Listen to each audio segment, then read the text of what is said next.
Hello, welcome to Autistic Chess Openings. We're covering the Sicilian Alapin as white, line number 3. Okay, let's summarize today's line. Sicilian Defense, Alapin variation on the board, and our opponent plays e6, the third most common response. That happens 15% of the time, and we respond with d4. That's going to be our best move. e6 is not the best move. They take, and we take most of the time. That is not what they ought to do. They ought to go d5, and then we go e5, and we end up in the French Defense advance variation. And we shouldn't be afraid of that, and I'll explain why once we're done with the summary. All right, so we go d4, and then they take and we take, and then they push d5 most of the time.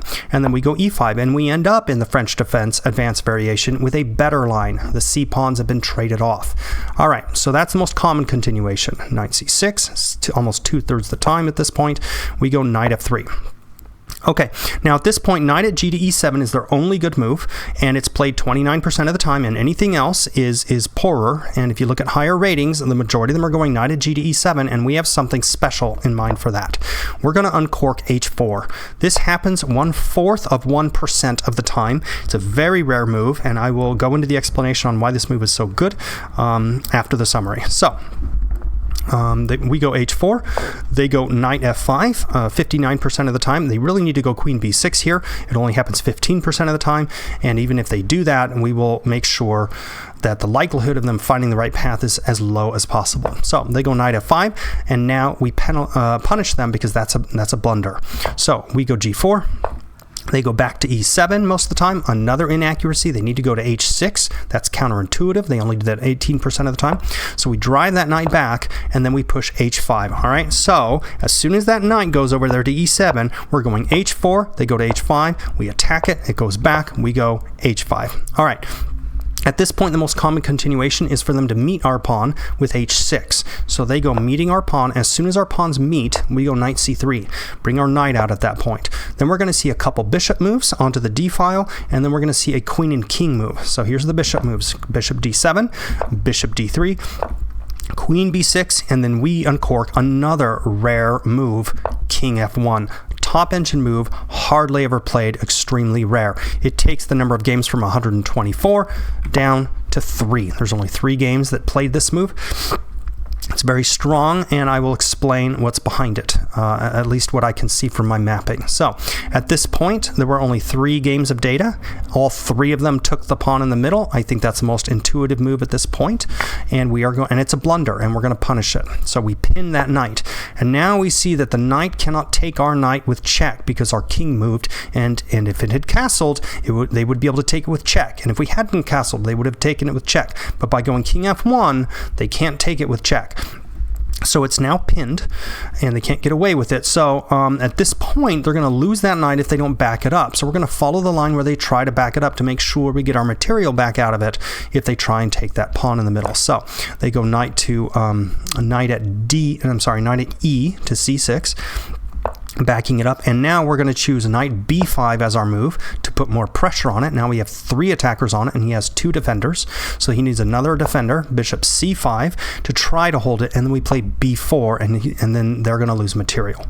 And that's the end of our line. Delete this extra here, and let's get into the details. All right. So we got the Sicilian Defense Alapin variation, e6, and let's put it side by side with my mapper. Those of you who are new, this is my mapper.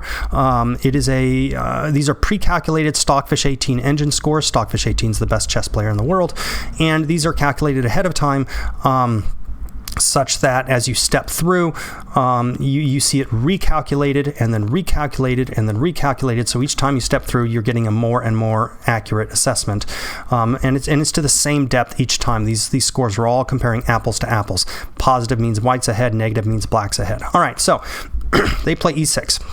And we can see that e6 has a score of plus 0.32. So white is 32/100ths of a pawn ahead, or 32 points ahead, if black plays e6. Now he could have played knight f6 and been and left us only 11 points ahead, but they chose e6 to put us 32 points ahead. Now that could have been intentional. People sometimes will sacrifice some points to go down a line that they prefer, and I'm an advocate of that, to pull them down lines we like.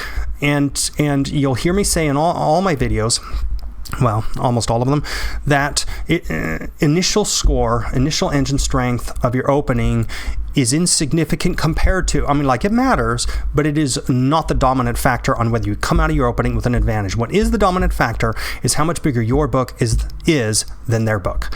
And so playing moves that's going to get them into areas they don't know, and especially if those areas are tricky, is a much more likely way to win games of chess. So here we go. So we played d4 is our response here, and we can see our engine scores here. d4 or knight f3 are the only two moves that keep our engine strength high, and we're going to be playing d4. All right, so they played e6, we played d4.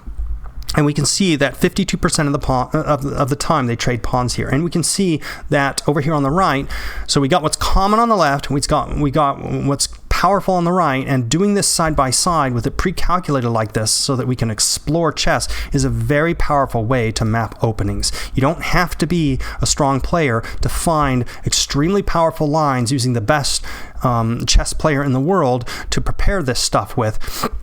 This stuff can compete with grandmasters, these lines, if they go down them. So we are preparing the most common lines first, and trying to cover all the holes in our armor, working from most common to least common, and that's how we're working on our openings. All right, so d5 is what they need to do here in order to not drop another 20 points. So if they don't do d5, they gift us another 20 points. And at that point, the only way we capitalize on it is with e5. And we end up in the French defense advanced variation. Don't be afraid to go down the French defense as white, advanced variation, because your opponent opened with the Sicilian defense. If they were better at the French defense, why didn't they open with it? So because they opened with the Sicilian and then you push them into the French, the likelihood that they're going to be good at the Sicilian and the French is low. Not a lot of players have a backup on the French just as good as their Sicilian. Not a lot of players have that, and so they're likely to be in unfamiliar territory, and you might be if you do not answer the French defense with the advanced variation. However, I recommend having the advanced variation be your answer to the French, because it's more off the beaten path.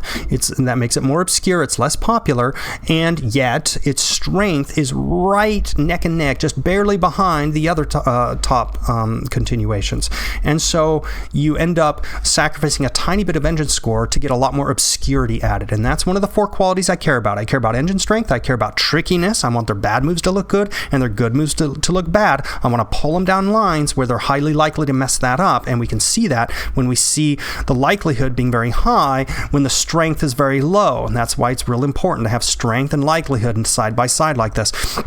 Anyway, we care about engine strength, we care about trickiness, we care about branching. We want to make our branching as small as possible so that we can map as much as possible, and we care about obscurity because, again, if we can pull them out of book very early with a top engine move that's very tricky, then we have a whole bunch more books still prepared and they have none, and their likelihood of messing it up is very high. There are openings where novelties were discovered by chess engines after 100 years of humans not finding them, with all the humans on Earth trying to find them and not finding them. Engines would find moves like that. And so if we find some of those lines and use them, our likelihood of our opponent messing it up is very high. So we have some of those in store for you today on this line. The h4 move is really cool. We'll get to that. All right, so d4 is what we're going to be playing here.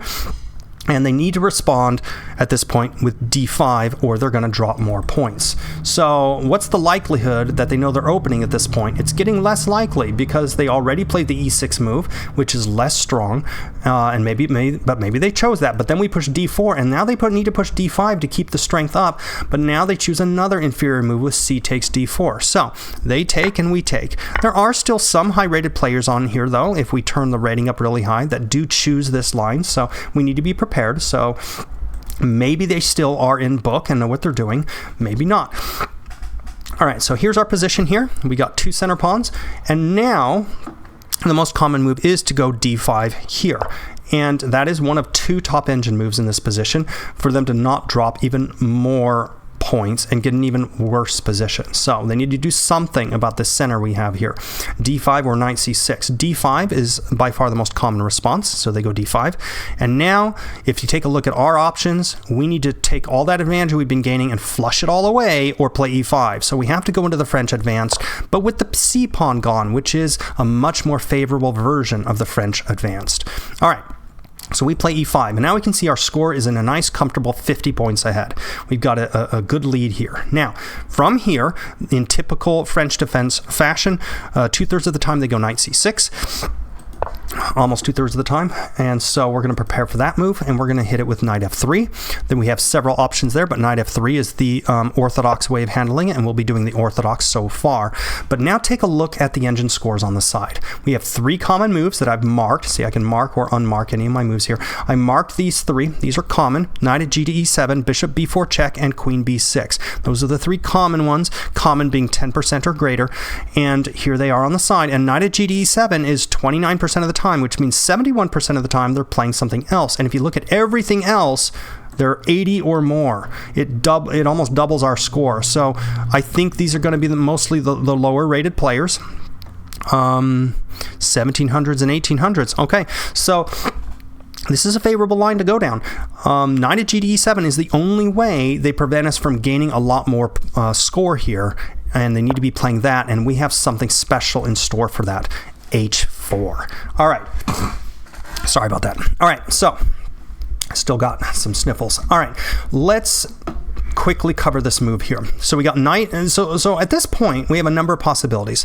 White usually plays knight C3, bishop D3, bishop B5. Sometimes even knight A3 is strong. That's only 3% of the time. The engine likes that one though. That's an obscure way to continue. We have a number of options here.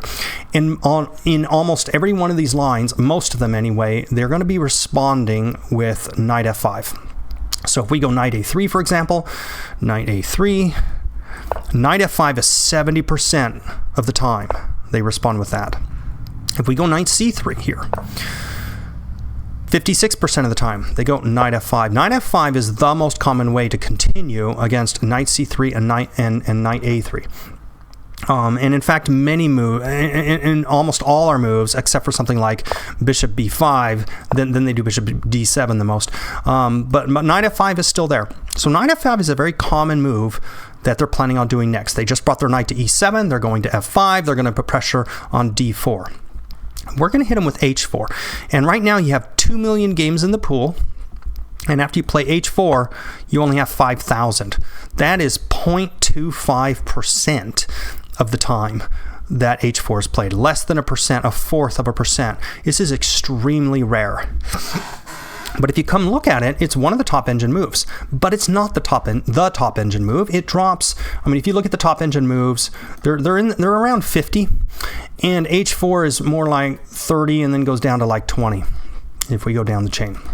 So we are sacrificing 30 points on a gamble, but it is a very calculated risk and a very good gamble. Here's my argument as to why. Here's H4. They have to play queen B6. If our gamble's going to fail, it's only because they play queen B6 and then follow that up with a very specific narrow line for about 4 or 5 moves.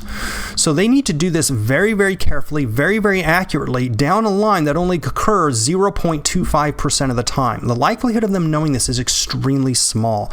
And even if they do, we lose 30 points. That's the worst that can happen. They just gave us 30 points, so we would give it back. And that's only if they knew this line, which is extremely unlikely. So when we play H4, knight F5 is 59% of the time. Queen B6 is 15. Look at everything else besides queen B6. Everything else gives us a much higher score. The worst we can do is if they did bishop D7, which is only 4% of the time they respond with that, and that gives our lead up to 64. Queen B6 is the only way to punish us for going H4. It's the refutation of H4, but it's not even enough. If they do Queen B6, we go knight C3, then they go knight F5, and then we go knight A4, and they need to find the right moves and do them bishop b4 check instead of the common moves that they usually do and mess it up. And even if they do all the precise moves and we end up in the worst case scenario is that we lost 30 points. But I mean, look at the likelihood. I would love to win 85% of my games. I would love to take a gamble where I could gain 30 points or lose 30 points, and the likelihood of gaining it is 85%, and the likelihood of losing it is 15%. Those are good odds. People play poker in Vegas using odds like this, and playing the odds is always the right move in poker. I believe it is here in chess. If they don't play queen b6, and they play some of these others, we end up significantly ahead. Here's let's see, queen b6. Here's h5 and h6. And here's h5, here's h6. Look at our leads there. What else could they play? Knight g6. Look at knight g6. Look how bad that one is, right there. Our score goes up to 157 if they play knight g6. Bishop d7's pretty good. That's their second engine move. Our gamble still paid off if they play that. Our gamble pays off on everything but queen b6. And if they do find queen b6, it's not the end of the world. There's still a line that's very narrow. They need to find their way through, and I'll show you that line another time. So this is a good calculated risk, h4. And we're going to be following the most likely thing. 59% of the time, they go knight f5 this time in this line, and it is a mistake here. We are using their intuitive moves against them. We hit them with g4, and watch our score, 88, 101. And then back down to 87, so that was a temporary spike. However, that's only if they play knight h6 when we attack that knight, and they usually don't. So we go g4, attacking that knight. Knight h6, their top engine move, to keep the score at a moderate 86, only happens 18% of the time. More than half the time, 52% of the time, they go knight at f to e7, giving us an even bigger lead right here. So they bring that knight back, and now we go h5, another top dominant move, and we are locking down their king side. On the side of the board, we have a pawn chain here. We have more space on the king side. They have more space on the queen side. Usually when the board's locked like this, you fight over here on the king side, they fight on the queen side, and it's a race, right? You're trying to race and break through while tripping your opponent on the other side. So sometimes you work on the other side to trip them up, and both sides are doing that, and you're trying to win this race.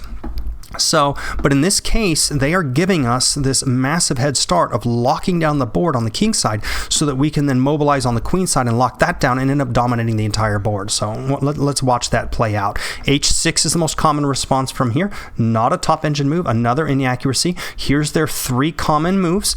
f6 is rarely played. Okay, it's 3%. So yeah, h6 is the most common move, another inaccuracy. So they go h6. Now we have a number of moves. I had to map all those, and it was very tricky and difficult to figure out which one because there was a lot of transpositions, and they transpose even more down the line. So I had to map a lot to decide that knight c3 beat rook h3, bishop d3, bishop e2. So knight c3 here is my move of choice. And then bishop d7 is the most common response here. You can see there are other common responses, and we'll have to learn those later. Bishop d7 is their top engine move here. They're playing pretty well from here. And now we go bishop d3. This one was another hard one. This was part of all the transpositions. Bishop d3. The move order matters, and it needs to be very precise. So let's see here. Bishop d7, bishop d3. So they move a bishop, we move a bishop. And now they go queen b6. All right. That is most common response here, and it is also a top engine move. So they're playing pretty well from here on out, but now we're going to uncork king to f1. Take a look at the engine strength of a king move that's not castling. How bizarre is that? All right, so the most common response is a blunder. Knight takes d4. But you might think, well, why?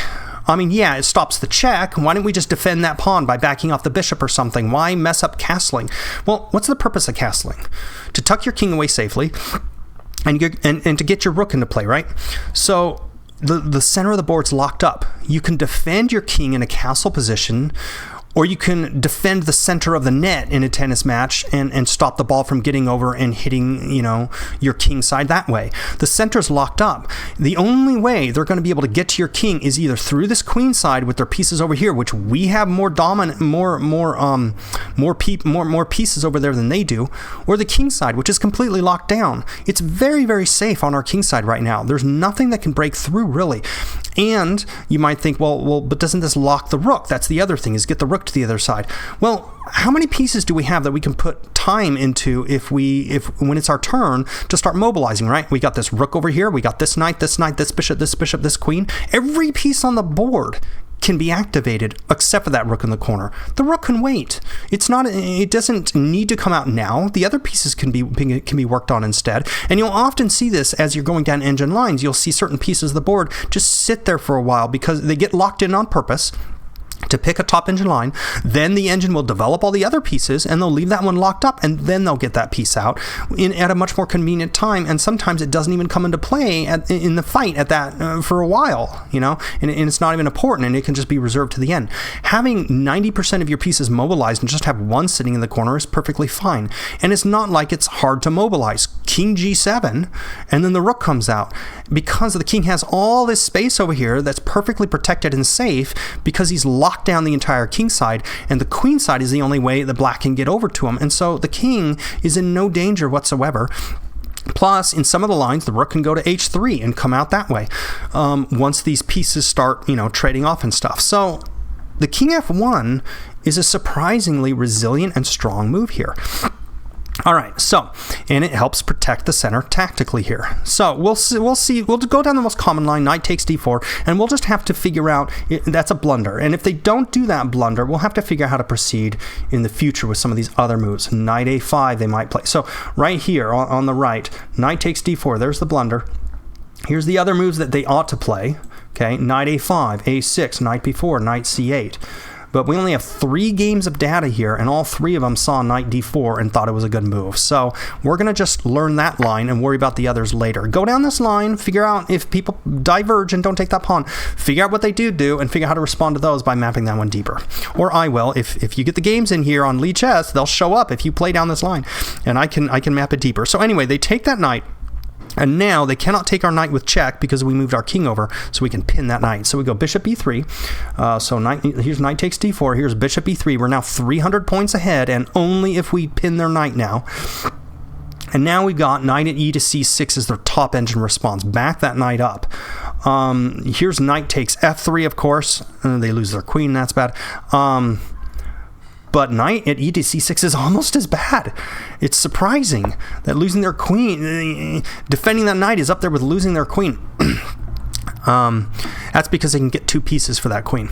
All right, so knight at e to c6 is the most common response of. Yeah, we only have 2 games of data, but still, I think it's very intuitive. Your knight's trapped, it's pinned. You don't want to lose material. You back it up, right? So I think they're going to be playing knight to c6. Plus, they're mobilizing things that have been trapped in the corner. So these are top engine moves. I think they're also very intuitive and likely to be played. So even though we don't have data to prove it, I think it's likely. So knight at e to c6, and then we're going to hit knight b5. Now, right here, there was another junction point that I had to map the heck out of it to figure out what move was the best way to proceed. Rook c1 was very strong, but the problem is there's a ton of branching.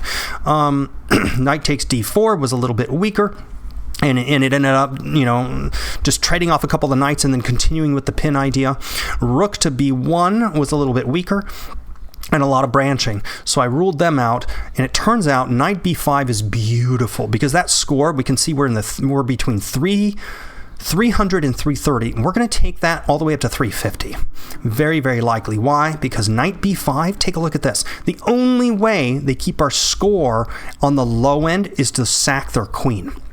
How many people, when we go knight b5, putting 3 pieces on their knight at d4, are going to think, oh, I'm going to take their knight with my queen and let them have my queen, and then take their bishop too? How many people would trade 2 pieces for their queen here? And how many would just lose the knight? I think most people would be willing to lose the knight instead. So if they don't sacrifice their queen right here. Their only move is bishop c5 that doesn't put us way ahead, and that's why knight b5 looked so good, is because their only way forward other than sacking the queen is bishop c5, and look at the score of 335. Watch it climb to 350. So they go bishop c5, and we hit it with b4 right here. Top engine move. I looked at the others. b4 is dominant, so we do that one. And here's our endpoint, and take a look at it, 350. So we managed to squeeze out another 30 points out of it and just really dominate here. So this is our final position. And let's just make sure we know how to handle each thing that they might throw at us. All right, so we'll just do them in order. Knight takes b5. So we'll be working on the chessboard on the right for simplicity's sake. Knight takes b5. Right here. They could take our knight back here. If they do that, we obviously take their knight with our bishop and attacking their queen, and here's our final scores here, looking really, really good. All right, and we're a piece up for 2 pawns, but we also have the dominant position here. You might think, you know, a piece for 2 pawns is not that far ahead. Well, the engine disagrees. It thinks we're 350 points ahead, and that's got to be from position. And if you look at the position, it's a pawn chain that's locked down with space here on d4 that we can occupy with our pieces, and our pieces are all over their pieces. We have way more mobility. Almost everything's mobilized. They're cramped in the corner, and their king side's locked down. We have the advantage on both sides of the board, and the engine's saying, yeah, you're kicking butt here. 350 points ahead. So we got a piece for 2 pawns and a very dominant position on both sides of the board. That's our ending point with this one. Knight takes b5. What about knight takes b4, taking that pawn? That removes a defender from the knight here, and you need to be careful here. We can't just take it with either knight, and we need to take it with the knight that's more advanced. The b knight needs to come back and take that knight. If they take our pawn with their knight, come back with your knight at b5 and take the knight at d4. Do not do it with your other one, okay? You'll lose more than half your score if you do that.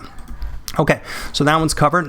Bishop e7, they back off the bishop. Then you just take their knight with either of your knights, and they're both strong. Here's the score with the f knight, the f knight and then the b knight. Here's your scores with that one. They're both really good. It's hard to tell which one to do without more data.